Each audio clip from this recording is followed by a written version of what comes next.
Welcome back, students. In the last lecture we have already studied about the some part of the photoperiodism. उसके अंदर था duration of light that affect the duration of sunlight that affect on the flowering और that are responsible for the reproductive growth of the plant body. उसी से related यहाँ पर दूसरा point है जिसको कहा जाएगा phytochrome. Phytochromes are the pigments which stimulate the photo period. यानी यहाँ पर फोटो पीरियोडिज्म जो प्लांट्स के ऊपर अफेक्ट करता है, तो यहाँ पर प्लांट बॉडी के अंदर in the leaf of the plant body light receiving proteins are present. और यही जो प्रोटीन यहाँ पर होते हैं लीफ के अंदर, इसी को कहा जाता है फाइटोक्रोम. यहाँ पर हम देखते हैं प्लांट बॉडी के अंदर ऐसा कौन सा पार्ट है जो लाइट को एब्सॉर्ब करता है. जैसे हम यहाँ पर सनलाइट के अंदर बैठेंगे हमें गर्मी महसूस होती है, उसी तरीके से प्लांट बॉडी जो दिन रात यहाँ पर बाहर यहाँ पर ओपन इन्वायरमेंटल कंडीशन के अंदर है, जब सनलाइट यहाँ पर पड़ती है तो वो लाइट को एब्सॉर्ब करते हैं. तो क्या होता है, कौन से पिगमेंट यहाँ पर मौजूद होते हैं, तो वो पिगमेंट जो होते हैं उन्हीं का नाम है फाइटोक्रोम.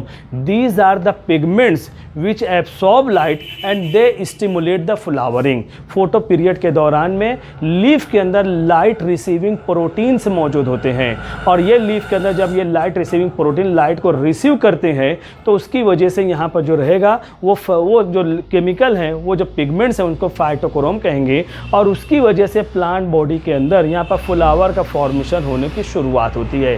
फ्लावर फॉर्मेशन होता है. यहाँ पर मैं एक चीज़ बता देता हूँ, डे टाइम में जो फाइटोक्रोम की वजह से फोटो पीरियड जो प्लांट्स के अंदर पाया जाएगा, डे टाइम में यहाँ पर प्लांट बॉडी के अंदर एक हार्मोन मौजूद होते हैं और उस हार्मोन का नाम है फ्लोरीजन.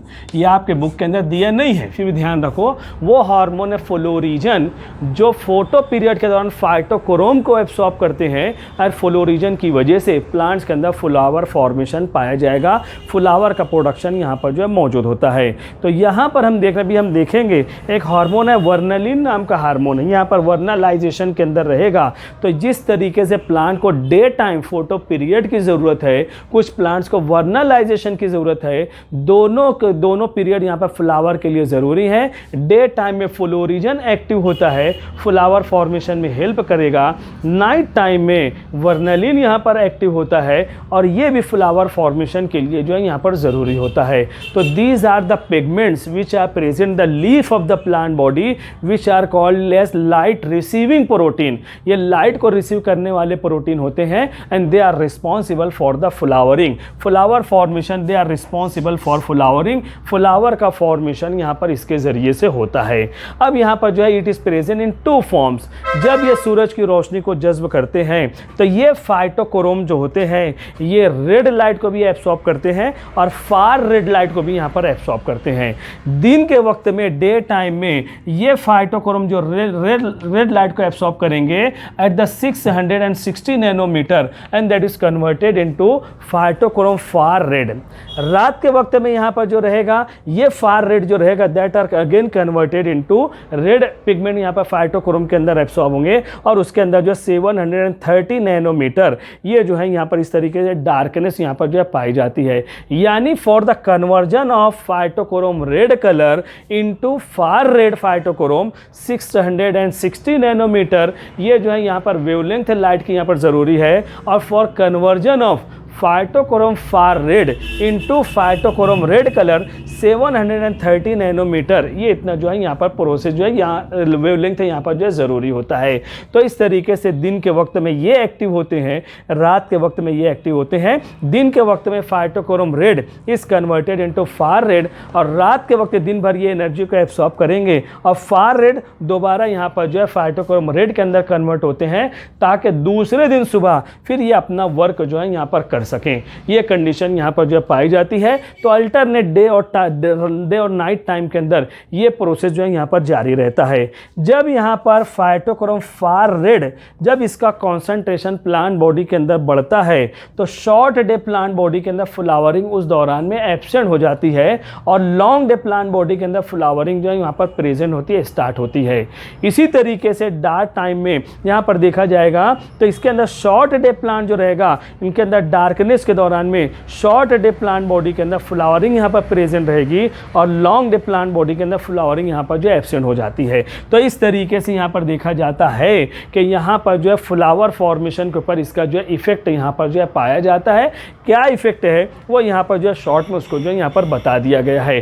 तो यहाँ पर फोटो पीरियड के अंदर हमने देखा शॉर्ट डे प्लांट होते हैं, लॉन्ग डे प्लांट होते हैं, डे न्यूट्रल प्लांट बॉडी होती है। डे न्यूट्रल प्लांट बॉडी का तो कोई लेना देना नहीं है, वो यहाँ पर जो है बराबर हर मौसम के अंदर उनके अंदर ग्रोथ और डेवलपमेंट होता है।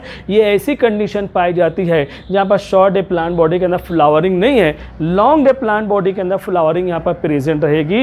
ये यहाँ पर जो रहेगा अगर इसका कॉन्सेंट्रेशन बढ़ता है फार रेड का, और फार रेड का कॉन्सेंट्रेशन अगर यहाँ पर कम हो जाएगा तो शॉर्ट डे प्लांट बॉडी के अंदर फ्लावरिंग प्रेजेंट हो जाएगी और लॉन्ग डे के अंदर फ्लावरिंग यहाँ पर जो एब्सेंट हो जाती है। तो इस तरीके से ये पॉइंट को यहाँ पर आपको ध्यान रखना है, यानी flowering that depends on the concentration of phytochrome far red के ऊपर, ये कॉन्सेंट्रेशन के ऊपर यहाँ पर डिपेंड होते हैं। ये इधर से आया यानी कॉन्सेंट्रेशन बढ़ा तो ये कंडीशन है, फार रेड यहाँ पर जो इधर चला गया कॉन्सेंट्रेशन कम हो गया तो ये कंडीशन यहाँ पर पाई जाएगी। इस चीज़ को जो है आप लोगों को जहन में रखना है।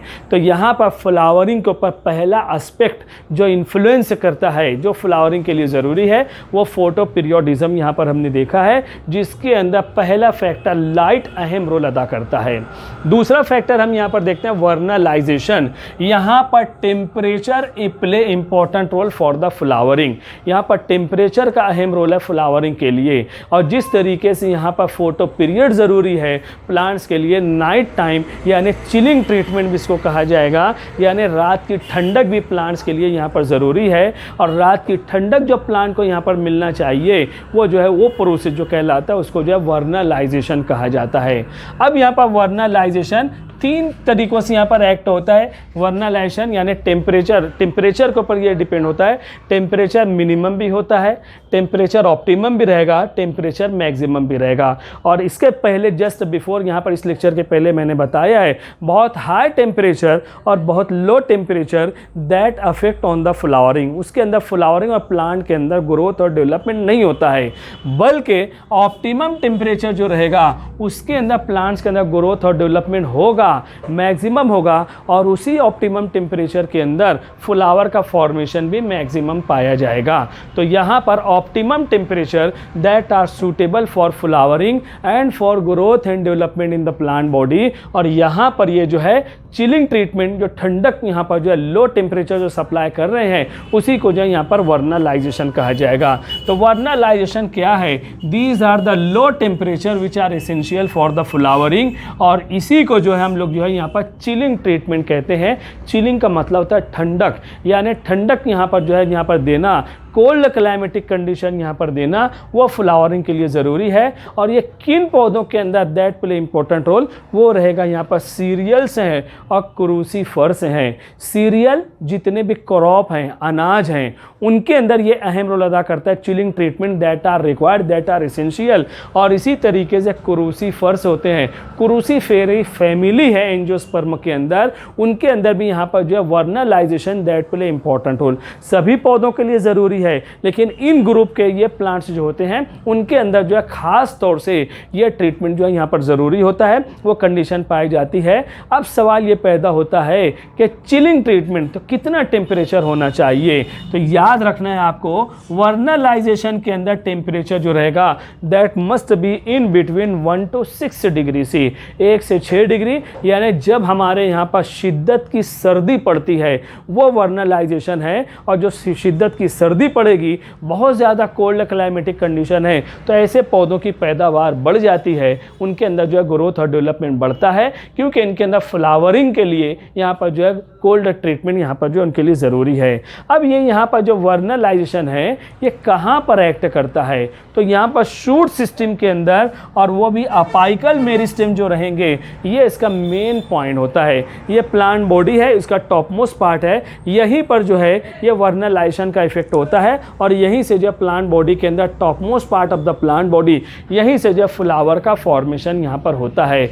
और यहाँ पर जब टेम्परेचर 1 to 6 डिग्री सी रहेगा तो प्लांट बॉडी का जो अपाइकल मेरिस्टेम है, टॉप मोस्ट पार्ट यहाँ पर जो मौजूद है, that produces hormone and that hormone is called as vernalin. जिस तरीके से फ्लोरिजन फ्लावर फॉर्मेशन के लिए ज़रूरी है दिन के वक्त में, तो रात के वक्त में या यहाँ पर जो 1 to 6 डिग्री सी जो टेम्परेचर रहेगा उस दौरान में यहाँ पर प्लांट के अंदर वर्नलिन हार्मोन का कॉन्सेंट्रेशन यहाँ पर बढ़ता है और वो भी जो है फ्लावर फॉर्मेशन के लिए ज़रूरी है।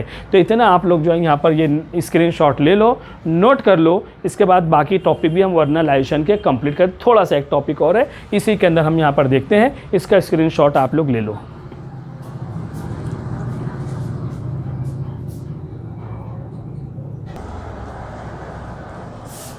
देखो बच्चों, अब अगला पॉइंट यहाँ पर जो रहेगा वो है डीवर्नलाइजेशन।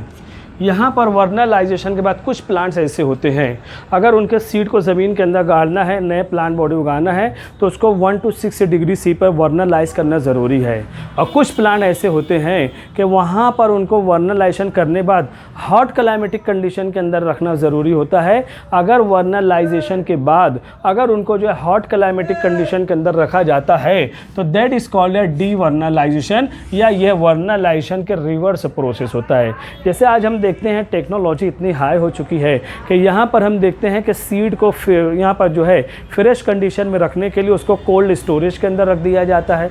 अब जब हम यहाँ पर कोल्ड स्टोरेज के अंदर रख देंगे, यानी वो वर्नलाइज्ड कंडीशन में है, तब कोल्ड स्टोरेज से सीड को निकालना है, सीज़न आ गया है, अब उसको कल्टीवेट करना है। अब वो जो है यहाँ पर वर्नलाइज्ड कंडीशन के अंदर था, अब उसको यहाँ पर कल्टीवेशन से पहले उसको नॉर्मल टेम्परेचर के अंदर यहाँ पर हमें उसका ट्रीटमेंट करना पड़ेगा। तो वहाँ पर कोल्ड स्टोरेज से निकाल कर हम जो इसको हॉट क्लाइमेटिक कंडीशन यहाँ पर देते हैं, तो ये वर्नलाइजेशन के रिवर्स कंडीशन यहाँ पर पाई जाती है।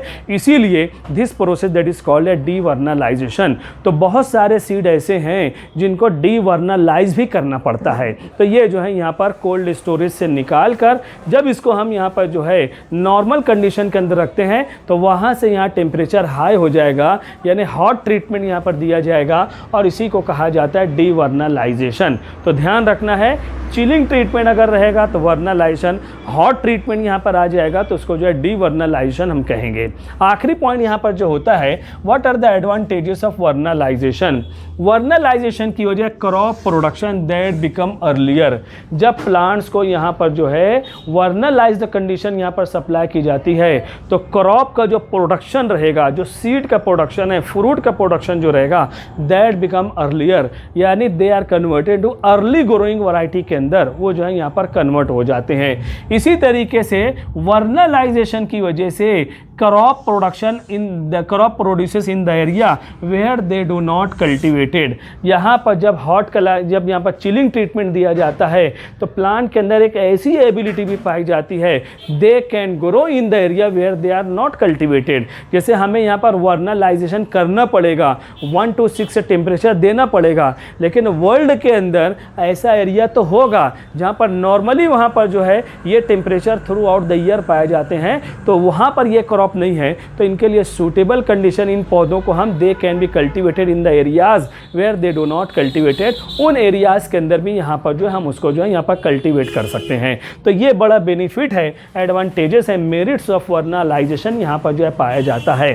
तो यहाँ पर मैं ये लेक्चर ख़त्म करता हूँ बच्चों। यहाँ पर अभी तक चैप्टर का जो पार्ट हमने देखा है वो पार्ट सब प्लांट ग्रोथ से रिलेटेड था, यानी 50% चैप्टर का पार्ट यहाँ पर कंप्लीट हुआ है। अब चैप्टर का दूसरा हिस्सा हेडलाइन के अंदर आपने देखा है मिनरल न्यूट्रिशन। तो इंशाल्लाह नेक्स्ट लेक्चर से हम लोग यहाँ पर शुरू करेंगे, यहाँ पर mineral nutrition, what type of nutrients are required which are essential component for growth and development of the plant body. और अगर ये यहाँ पर जो मिनरल्स अगर कम हो जाते हैं, अगर डेफिशिएंसी होती है, तो what are the deficiency diseases which are present in the plant body. इसको इंशाल्लाह हम लोग अगले लेक्चर के अंदर देखते हैं। Thank you very much. Screenshot ले लो। Thank you.